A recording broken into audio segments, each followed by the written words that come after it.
Firman Tuhan kitab Yohanes pasal 6 ayat 25 tentang roti hidup.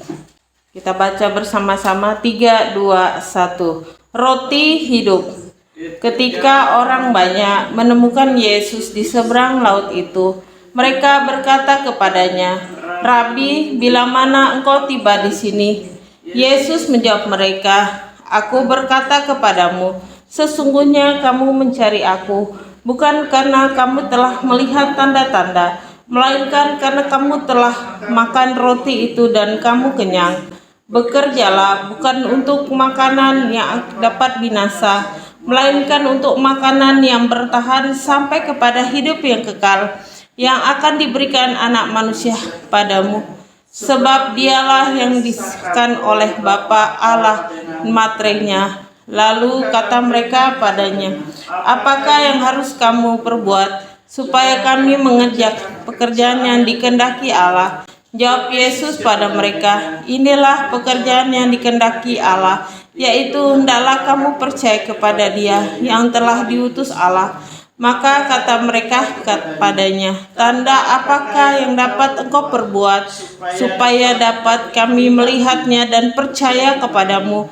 Pekerjaan apakah yang kau lakukan? Nenek moyang kami telah makan mana di padang gurun, seperti ada tertulis, mereka diberinya makan roti dari surga." Maka kata Yesus pada mereka, "Aku berkata padamu, sesungguhnya bukan Musa yang memberikan kamu roti dari surga, melainkan Bapa-Ku yang memberikan kamu roti yang benar dari surga. Karena roti yang dari Allah ialah roti yang turun dari surga dan yang memberikan hidup pada dunia." Amin. Demikian firman Tuhan tentang roti hidup.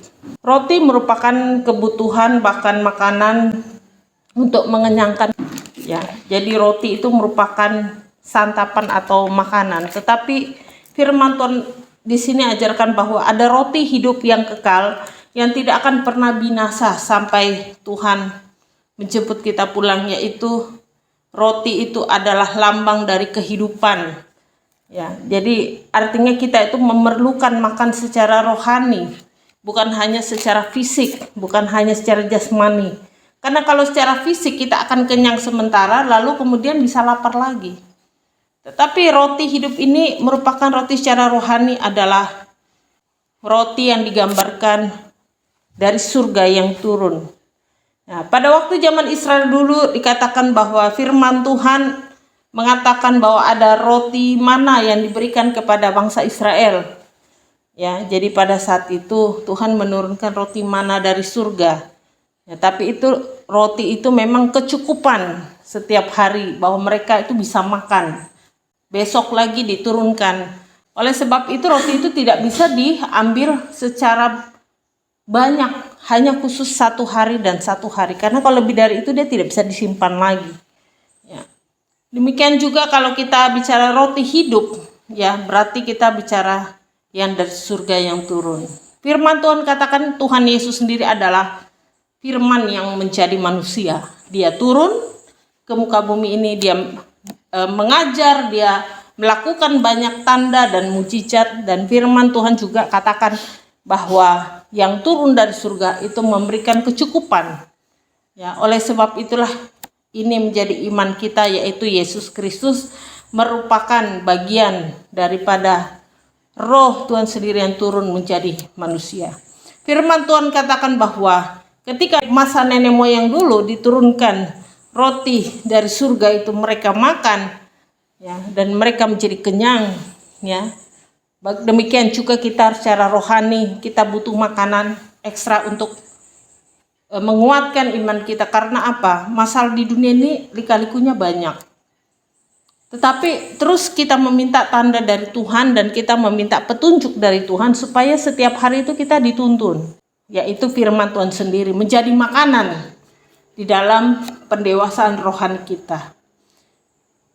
Jadi bukan hanya bicara membaca firman Tuhan ini, tetapi melakukan firman Tuhan itu dalam kehidupan sehari-hari. Inilah menjadi pegangan kita bahwa kita memiliki roti hidup, ya, yaitu firman Tuhan sendiri, firman yang berkuasa, firman yang menghidupkan, firman yang menyembuhkan, dan itu bicara tentang firman Tuhan dan kebenarannya. Firman Tuhan dan kebenarannya tidak dapat dibeli dimanapun, hanya bersandar langsung kepada Tuhan. Saat kita mencari Tuhan dengan sungguh-sungguh, kita akan menemukan Dia. Bagaimana dengan kita, rohani kita? Kita isi setiap hari, kita jaga dengan hal-hal yang baik. Kita menjaga bibir mulut kita, tingkah laku kita, dan kita belajar untuk lebih lagi mengenal roti hidup itu, yaitu firman yang berkuasa. Makanya ada lagu bilang apa? Berfirmanlah, berfirmanlah Tuhan, Roh Kudus urapi hamba-Mu. Berfirmanlah, berfirmanlah Tuhan, ku rindu menikmati kasih-Mu. Jadi itu firman yang berkuasa. Kita merindukan firman itu turun di hati loh batu kita, dan itu kita taruh, kita simpan di hati kita, dan kita ingat setiap hari. Firman Tuhan yang berkuasa. Di tengah persoalan, di tengah masalah, itu selalu ada. Kita hidup ini pasti dari lahir sampai kita sekarang ini, masalah itu terus ada, silih berganti, entah dari manakah, atau mungkin dari keluarga sendiri, atau mungkin dari pekerjaan, atau mungkin justru dari pelayanan kita, gereja ini banyak masalah. Tetapi kita serahkan pada kuasa yang ajaib, kuasa yang benar di dalam Tuhan Yesus Kristus. Ya, saya bersyukur Tuhan tuh baik, karena kebaikan Tuhan tuh sangat luar biasa buat saya. Dan saya tahu Tuhan menjaga kita sebagai domba kesayangan. Tuhan memanggil kita sebagai domba kesayangan. Apa yang kita doakan Tuhan jawab, tetapi tepat pada waktunya, tepat pada waktu Tuhan, bukan dengan kemauan kita. Dan saya belajar untuk menunggu jawaban doa. Setiap hari berdoa untuk jiwa-jiwa, untuk kesembuhan. Banyak hal yang harus kita doakan, banyak hal yang harus kita lihat. Dan Tuhan memanggil saya bukan hanya melihat saya pribadi saja, tapi melihat banyak ruang, banyak waktu, banyak orang yang ditemukan Tuhan. Untuk apa? Saya belajar. Ketika Tuhan izinkan saya belajar, banyak ilmu yang saya ambil dari orang lain, yaitu entah pengalaman hidupnya, entah bagaimana dia berdoa, berjuang, bagaimana dia tidak putus asa. Dan ketika Tuhan lepas saya, betul-betul saya punya kesiapan secara kekuatan, cara iman untuk menghadapi itu. Oleh sebab itu firman Tuhan adalah pegangan, adalah pedoman hidup, di mana kita harus melakukan firman Tuhan itu setiap hari. Dan saya percaya bahwa roti hidup adalah firman Tuhan sendiri yang diturunkan dari surga, supaya kita ini mengalami kekuatan baru. Kita ini mengingat Tuhan, iman. Saya belajar menahan diri saya. Secara logika pikiran manusia tidak masuk. Tapi saya belajar menahan diri saya. Saya banyak nyanyi, daripada saya merenung yang tidak-tidak, saya nyanyi, saya memuji Tuhan. Mengerjakan apapun sambil nyanyi, memuji Tuhan. Supaya hati saya gembira, hati saya senang. Dan saya lakukan untuk Tuhan. Saya melakukan bukan untuk mendapatkan sesuatu yang kategorialnya cukup dan wow, enggak. Tapi saya lakukan untuk Tuhan. Makanya firman Tuhan bilang, siapa menjadi yang terbesar, dia harus jadi hamba yang paling kecil. Dan itu diajarkan buat kita yang rindu untuk mengikut Tuhan. Pikul salib bukan hal mudah. Iman kita harus kita tekuni, harus kita setiap hari. Makanya firman Tuhan itu kita dengar, kita baca. Berulang-ulang kita baca, tekankan dalam hati kita. Ada firman Tuhan kita baca, masukkan di dalam diri kita, buah loh kita. Kita akan hidup, dan hidup itu akan terpancar kemanapun kita pergi. Cahaya Tuhan akan selalu mengiring kita. Amin. Oleh sebab itu tetap semangat dan bersyukur, percaya Tuhan bersama kita. Saya ingat sekali pada waktu awal kita pelayanan ini dimulai dari 2 orang yang berdiri. sebagai fondasi. Kalau kita bangun rumah itu kita harus ada fondasi. Tapi fondasi utama adalah Tuhan Yesus sendiri. Yang kita percaya bisa megang kuat pelayanan ini. Dan kita berdiri mengerjakan pelayanan ini. Dimulai dari 1 orang, 2 orang. Ketika sudah banyak orang diambil, dicuri oleh iblis jiwa kami. Sampai habis. Bangku banyak kosong. Sungguh menyedihkan. Dan itu terjadi berapa waktu yang lampau. Dan sekarang Tuhan kembalikan lagi. Sudah mulai ada yang setia, kita minta yang setia. Karena kalau orang gak punya hati untuk pelayanan, gak bisa. Sekalipun dekat rumah, belum tentu. Orang yang jauh justru lebih punya hati daripada orang yang dekat rumah kita. Itu sebagai contoh, ibaratnya hati ini punya kerinduan. Kalau kita punya kerinduan, kita punya dorongan, pasti kita pergi. Sekalipun itu hujan, sekali rintangan begitu ya. Dan saya bersyukur Tuhan pertemukan orang-orang yang setia. Domba kesayangan Tuhan adalah orang-orang yang belajar setia. Amin. Ya, karena Tuhan Yesus itu setia. Jadi nggak mungkin kalau kita itu nggak setia dipanggil Tuhan. Lari sana, lari sini. Ya. Makanya saya ingat betul perjalanan pelayanan ini. Diremakan, waktu saya khotbah nggak ada orang saudara, semua bangku kosong semua. Jemaat entah kemana, berhambur-hamburan, dibilang gereja mau ditutup, wah dibilang sana sini. Nggak bisa kita buka gereja katanya. Saya dibilang ke mimbar-mimbar saya dukun Kristen dan segala macam. Tapi saya terima, saya telan. Ketika saya khotbah nggak ada orang saudara. Saya persembahan kami berdua sendiri. Tapi hari ini saya lihat 1, 2, 3, 4, 5, 6 bersama dengan malaikat. Ya saya percaya Tuhan akan kembalikan. Yang penting kita mau setia. Memang secara manusia sih kita putus asa. Tapi ada roti hidup yang kita makan setiap hari. Semakin banyak hal dalam pikiran saya, semakin saya lawan dengan bernyanyi memuji Tuhan. Saya tidak mau sedih. Oh saya... Kalau dibalikin waktu saya begini. Dulu kamu hebat loh, bilang kamu gak punya apa-apa. Saya cuma nyanyi, saya bilang, Tuhan Yesus setia, Dia sahabat kita. Dalam suka susahmu, Dia selalu menyertai. Dia mengerti bahasa tetesan air mata. Waktu badai menerpa dan gelombang menerpa, Tuhan Yesus setia. Amin. Waktu saya dibilang saya nggak punya siapa-siapa, kamu mati sendiri, nggak ada yang kubur kamu. Saya nyanyi, saya lawan dengan pujian, saya katakan firman Tuhan bahwa hidupku bukan aku lagi tapi Kristus. Karena iblis itu selalu masuk dalam pikiran hati kita, dia menyerang kita supaya kita itu tidak kuat. Waktu saya dibilang kamu bukan siapa-siapa lagi, emang saya bilang saya bukan siapa-siapa. Saya hanya milik Tuhan. Terserah Tuhan mau jadikan saya apa. Ibarat saya itu hanya adonan. Terserah Tuhan menjadikan saya kue bolu kek, kue putu kek, kue apa kek, kue ayu kek. Terserah. Warna merah, kuning, hijau, warna dari Tuhan. Yang penting kita mau lakukan apa yang ada. Tuhan kasih jemaat satu persatu setia. Datang dan pergi. Saya sedih waktu ketemu orang di pasar. Di jalan mereka bilang, kami diancam, kami nggak boleh ke sana. Gereja kamu mau ditutup. Apa nggak menyedihkan saudara? Tapi kita harus berkata, Tuhan Yesus baik. Orang bilang saya itu aneh, diapain orang diem. Tapi sebenarnya saya diem karena apa? Saya berdoa. Di bawah salib saya berlutut, setiap hari saya berdoa. Tuhanlah pembela saya. Waktu saya dibilang, kamu nggak bisa jadi apa-apa, gila saudara. Tapi saya bilang, saya punya Tuhan Yesus, saya nggak takut.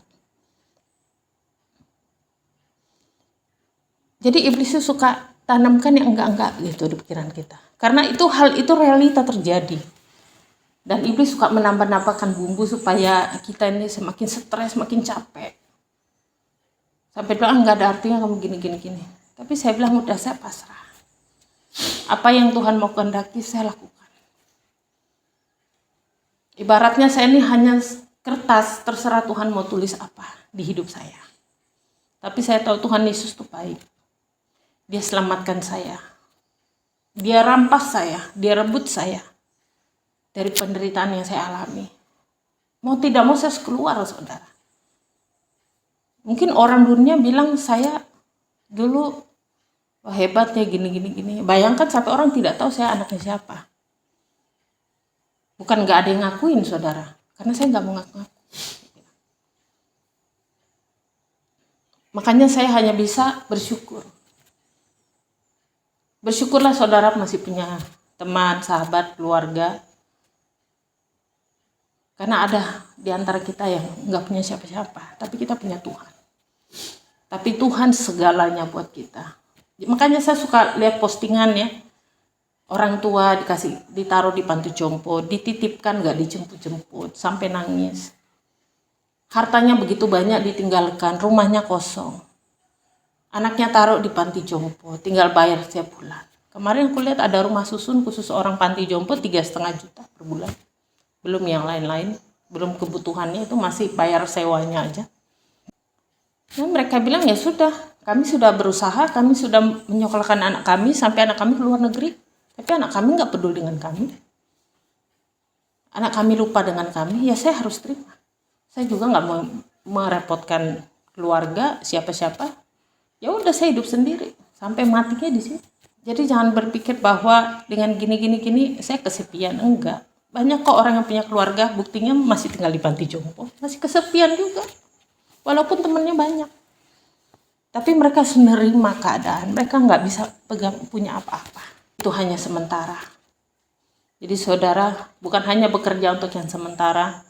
Mari kita lakukan firman Tuhan yang sampai kita pegang seumur hidup. Amin. Saya ingat betul waktu itu bangku kosong semua. Puji Tuhan hari ini ada jiwa-jiwa yang datang. Saya waktu main keyboard tuh saya diingatkan Tuhan. Ingat saya. Kamu ingat nggak dulu bangku ini kosong? Kamu lihat kan sekarang sudah mulai ada jiwa lagi. Yang setia.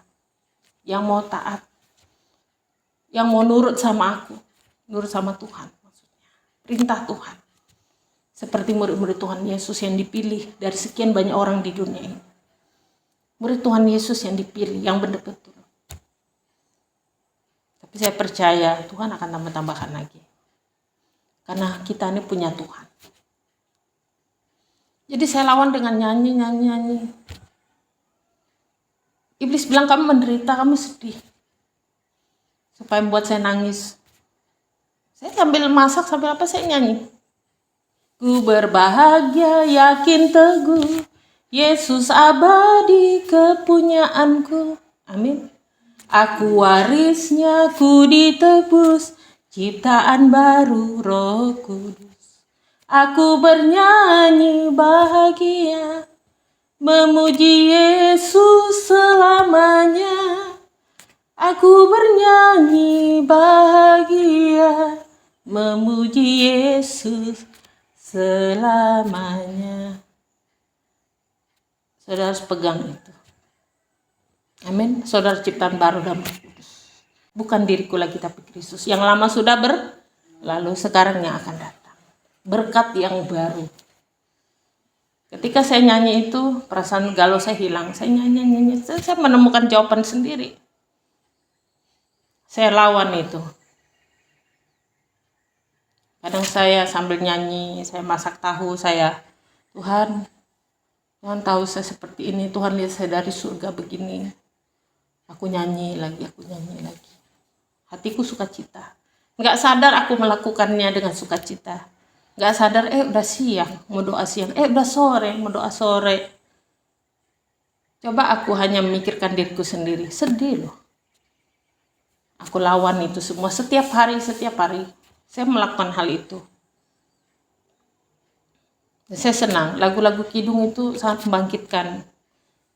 Maknanya dalam, saudara. Sekalipun itu sederhana. Makanya kita belajar, dimana kita berada, kita belajar muji Tuhan. Mari kita belajar nyanyi, pasukan doa, pelayan Tuhan. Waktu kita masak, waktu kita kerja, dalam hati termuji Tuhan. Ku mau cinta Yesus selama. Saya pernah ceritakan, saya setiap kali nyapu gereja saya nyanyi, ku mau cinta Yesus selamanya. Ku mau cinta Yesus selamanya. Meskipun badai silih berganti dalam hidupku, ku tetap cinta Yesus selamanya. Terserah orang mau bilang aku apa. Kita lakukan untuk Tuhan loh. Kemuliaan Tuhan dinyatakan loh. Hanya karena sebelum saya pelayanan di mimbar ini, naik ke atas mimbar, saya pelayanan hanya pegang kabel, saya hanya bersih-bersih gereja, buka kunci, tutup pintu. Jam sekian ada ibadah, buka pintu. Jam sekian selesai ibadah, harus tutup pintu. Harus bersih-bersih gereja. Gereja yang banyak jemaatnya, saudara. Saya udah dilatih. Kemana saya pergi, saya pegang. Saya bawa Alkitabnya, saya pegang tasnya. Saya tuh disuruh-suruh aja mau. Bukan karena saya mau nebeng hidup, bukan. Tapi saya tahu saya melayani Tuhan. Walaupun saya nggak digubris dengan jemaat. Sampai maaf ya, jemaat nggak tahu. Kalau itu tante saya. Istri pendeta itu tante saya, jemaat nggak tahu. Saya nggak perlu pamer-pamer. Tapi Tuhan lihat hati. Sebelum itu saya diajarin Tuhan. Gini. Makanya saya suka cita. Kadang saya pasang lagu rohani, udah capek, saya baring, saya pasang lagu rohani. Saya nyanyi sendiri, saya suka cita. Saya lakukan dengan sukacita. Jadi nggak usah merasa ini begini, enggak. Saya sekarang nggak nuntut apa-apa kok. Hidup ini hanya sementara kok. Kalau besok saya mati, saya udah siap. Itu aja. Mau kapan pun tapi saya hanya minta sama Tuhan. Kalau Tuhan masih beri saya umur panjang, saya mau lihat jemaat ini semakin bertumbuh, makin besar anugerah Tuhan. Saya bahagia, saya senang. Itu aja kalau Tuhan izinkan. Kalau enggak, Tuhan panggil pulang. Kalau udah selesai tugas, sudah mau ngapain lagi. Tuhan yang bisa menjawab doa kita. Tetaplah semangat, sukacita. Di dalam apapun kondisi kita, percaya Tuhan bersama dengan kita. Amin. Tuhan tidak akan pernah meninggalkan kita. Dia adalah roti hidup. Dia adalah firman sendiri. Percaya, yakin, tetap mengangkat pujian. Walaupun hanya bisa haleluya 12 kali. Enggak apa-apa, nyanyi aja berulang-ulang. Dimanapun kau berada, dimanapun kau kerja, jangan lupakan dia. Berkat Tuhan akan mengalir. Mungkin kau nggak dihargai sama bosmu, nggak apa-apa. Orang lain akan menghargaimu. Kami selalu berdoa supaya Tuhan kirim pelanggan, supaya Tuhan kirim berkat. Ada cara Tuhan menolong, ada cara Tuhan menuntun. Karena kita ini manusia terbatas, hanya bisa menaruhkan di dalam rencana Tuhan melalui doa-doa kita. Teruslah berdoa, teruslah percaya. Saya bersyukur loh, Tuhan tuh baik. Saya bilang, kebaikan Tuhan luar biasa buat saya. Dimulai saya khotbah bangku kosong sampai bangku ada orangnya, ada isinya. Datang satu persatu. Ya puji Tuhan, saya tahu Tuhan punya rencana yang indah. Kalau enggak mungkin saudara Tuhan taruh di sini buat apa? Bukan cuma untuk menemui bangku kosong, untuk menjadi pendoa syafaat Tuhan. Berdoa, percaya, dan kau akan diberikan hati yang mau berdoa. Seperti hambanya Maria mengatakan apa? Terjadilah sesuai dengan kehendak Tuhan. Aku ini hambamu katanya. Terjadilah sesuai dengan kehendak-Mu. Luar biasa loh. Iman seorang Maria Ibu Yesus luar biasa, kita belajar dari situ.